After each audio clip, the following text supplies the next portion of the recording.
અનન્ય અવાજ ફાટે છે. હા અનન્ય અવાજ ફાટે છે અને અવાજ અનમ્યુટ લાગે સંભળાય છે. છે? હવે સાંભળો, બોલો. હવે બોલો. હા બોલો. ઓકે, હવે બરાબર છે ને? ઓકે, ચાલો. હા, જય ઓકે. સચ્ચિદાનંદ. જય સચ્ચિદાનંદ. જય સચ્ચિદાનંદ.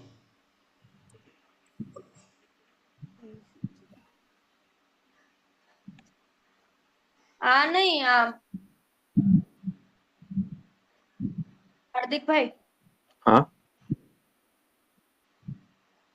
આ પદ નથી. પ્રત્યક્ષ દાદા ભગવાનની સાક્ષીએ વર્તમાને મહાવિદ્ય ક્ષેત્રમાં વિચરતા ઈ છે. ઓકે ઓકે CD84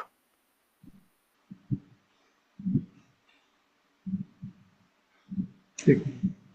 હાલો.84-7 છે હાર્દિકભાઈ. હા ઓકે, જય સચ્ચિદાનંદ.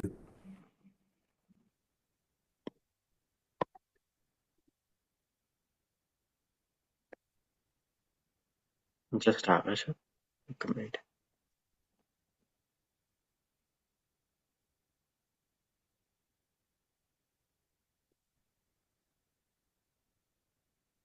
Zero 6 0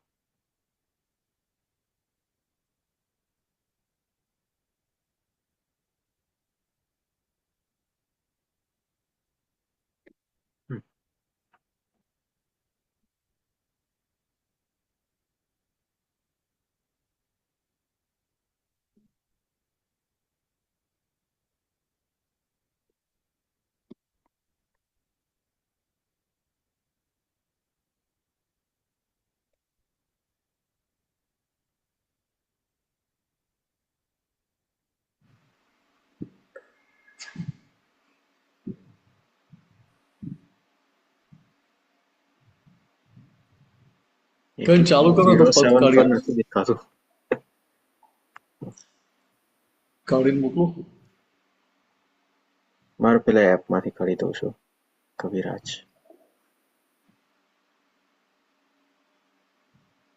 જે હશે વિતરાગ વિજ્ઞાન પર હશે જ.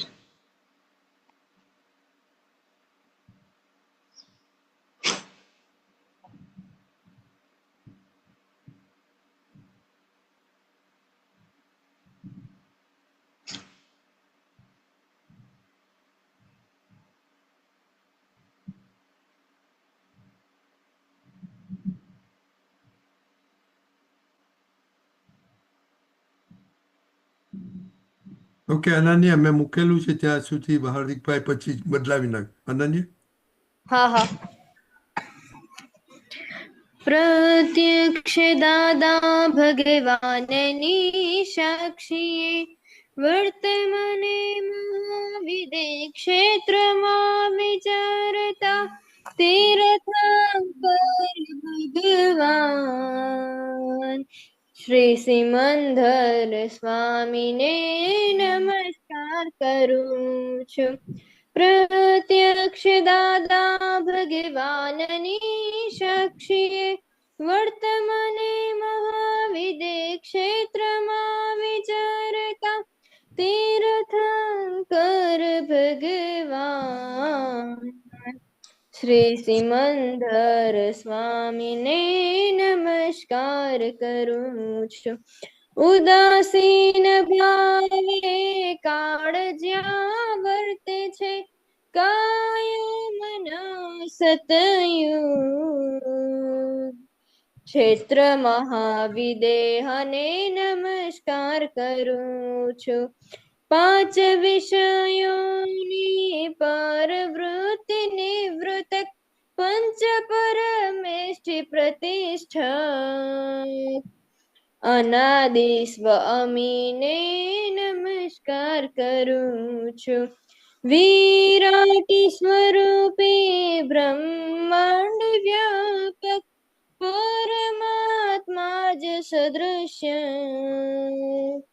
મુક્ત દેહી વિદેહીને નમસ્કાર કરું છું. જેના દર્શનથી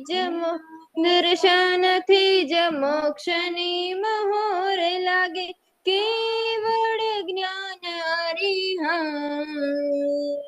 શ્રી સિમંદર જિનેશ્વરને નમસ્કાર કરું છું. રમણ થતા જીભથી શબ્દ પછીને ઉગે, સિમંદર સ્વપરિણતિ સિદ્ધ પરિણામને નમસ્કાર કરું છું. ભારત ભૂમિથી દાદ દીધા ચક્ષુથી, અંતર્યામી સન્મુખ. કેવળ જ્ઞાન કલ્યાણકને નમસ્કાર કરું છું.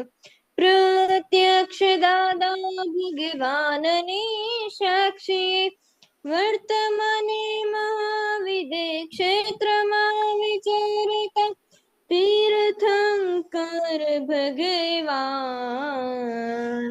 શ્રી સિમંદર સ્વામીને નમસ્કાર કરું છું.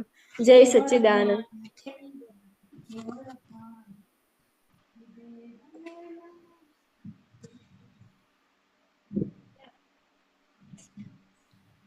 જય સચ્ચિદાનંદ. જય સચ્ચિદાનંદ.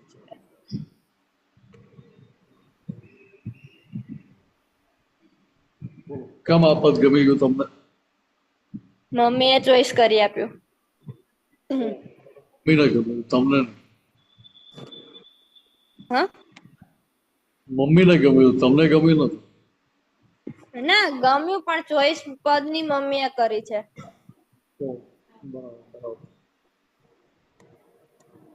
બોલો, હવે શું કહેવું તમારે? શું સમજાય કહી દો. ચાલો.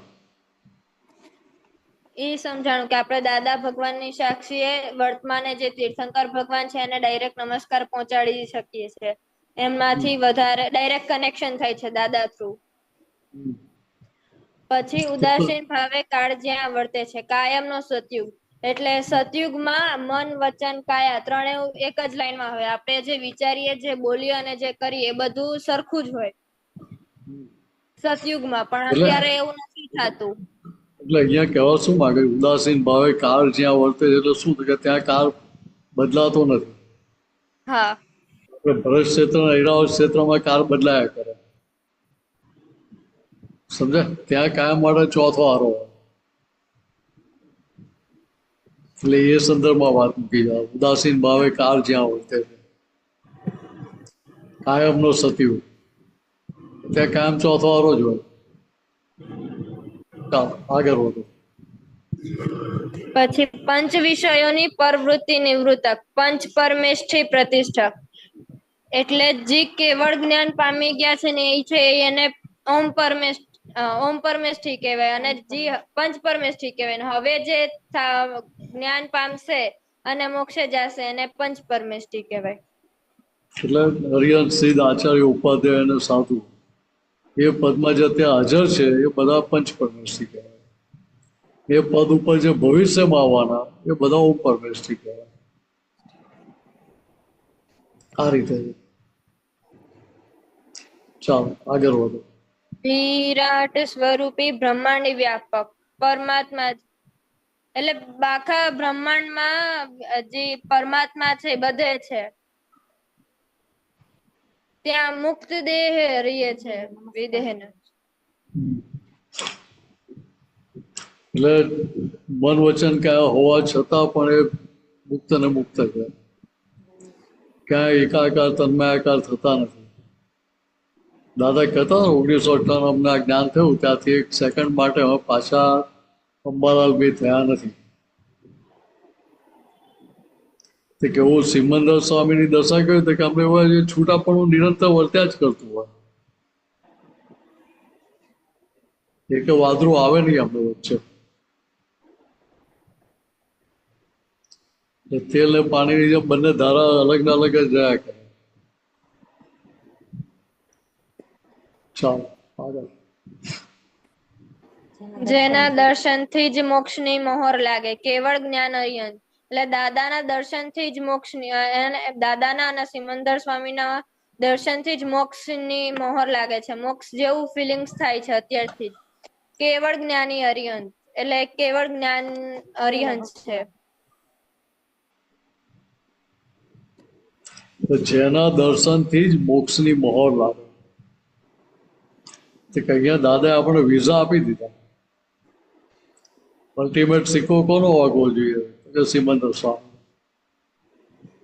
કે સિમંદર સ્વામીનો સિક્કો વાગે કેવી રીતે? કે અહીંયા આપણે દાની 5 આજ્ઞામાં રહી નિશ્ચય પાકો કરી લીધો આજ્ઞામાં રહેવા માટે.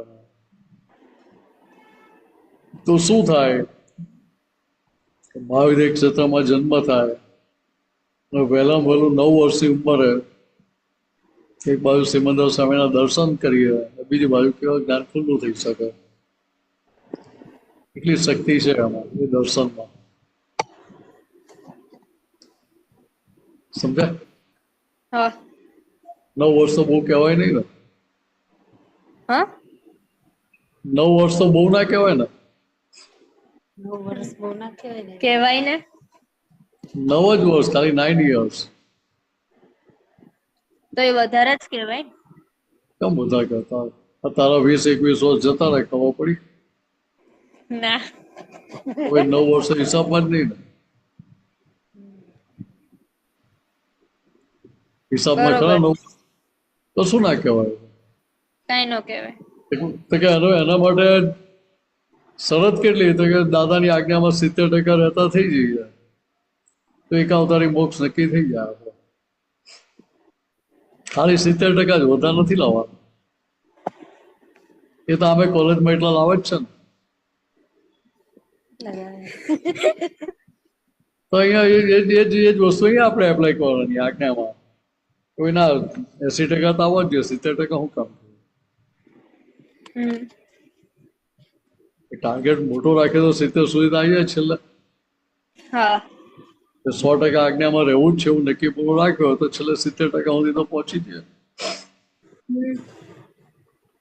ના હોય તો વત્સલને કહી રાખો, થોડી હરી કરતા રહેવાનું. આજ્ઞા મારી બધા પાકી જાય.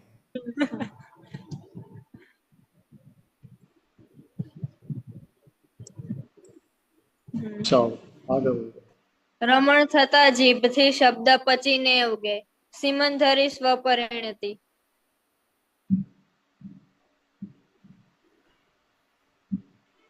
એટલે સિમંદર સ્વામીનું જે અસ્તિત્વ હોય એમાં શબ્દો એવી રીતે જીભમાં ગોઠવાય કે આપણને ડાયરેક્ટ પચી જ જાય, એમ મનમાં થઈ જાય વિચાર, સહેલાઈથી સમજાઈ જાય. બરાબર.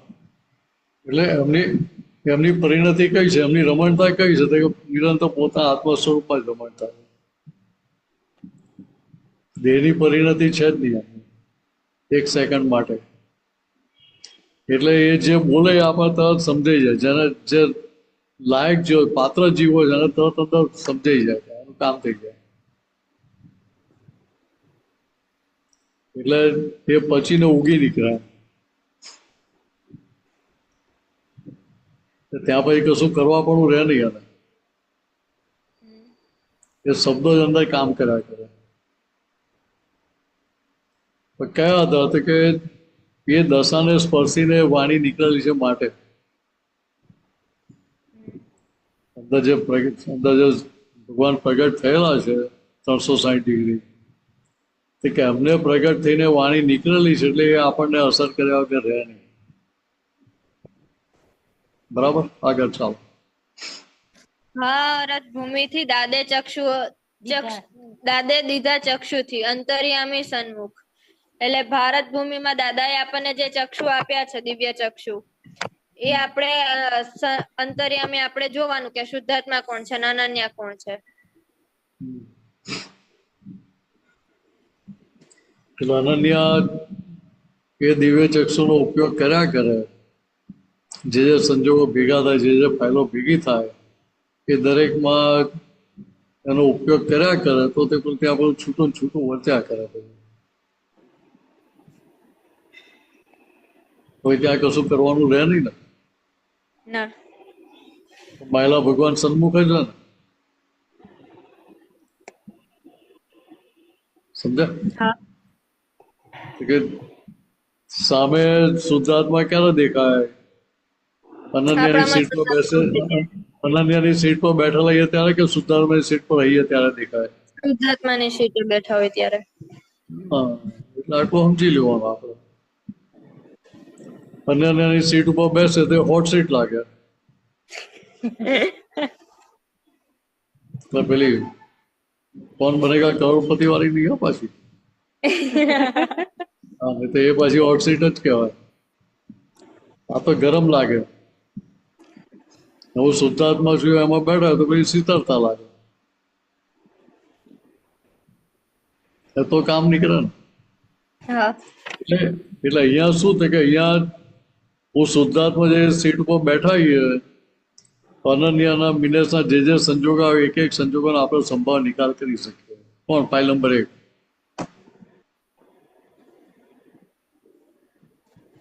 કારણ કે એને સમજાય કે ભાઈ આ સંજોગોની જોડે હું ભેગો થયેલો હતો એટલે બંધાયેલો હતો.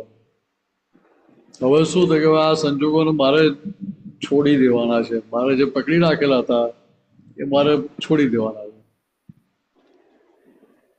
મારી પકડ છૂટી ગઈ તો સામેવાળા પકડી રાખે મને?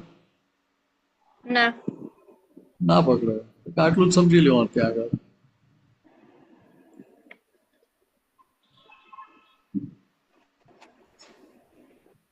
બરાબર. બીજું કઈ પૂછવાનું છે? ના મમ્મીને કઈ પ્રશ્ન હોય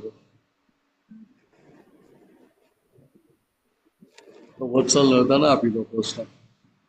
જય સચ્ચિદાનંદ. વત્સલને કઈ પ્રશ્ન તને આપી દો. જય સચ્ચિદાનંદ. વત્સલ તમારા વાંચવા પ્રશ્ન બેઠો તમે છે. પૂછી લો. આ તો વાંધો સિંહ ઊંઘતા જ આ માર વાંચવા બેઠો એટલે કે માર 90% આવે. સાચું બોલતો હતો? હા હા આટલી મોટી ભૂલ કેમ નહીં કરનાર? તમારે ભાઈ દિવસે દિવસે તમારી ડિમાન્ડ વધતી જાય, પછી હજુ ઓર વધારે એવું થાય. થાય છે. હા, એટલે આને કેવું થાય, કેપેસિટી હજુ વધારે છે, થોડી વધારે બહાર કાઢ કેપેસિટી.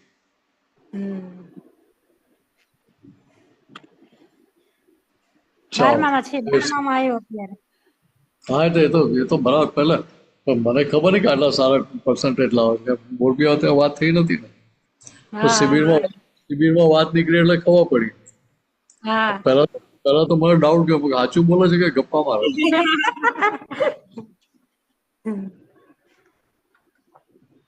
એ પછી ઇંગ્લિશ મીડિયમમાં આટલા સારા ટકા લાવવા સારું કહેવાય. સારું છે.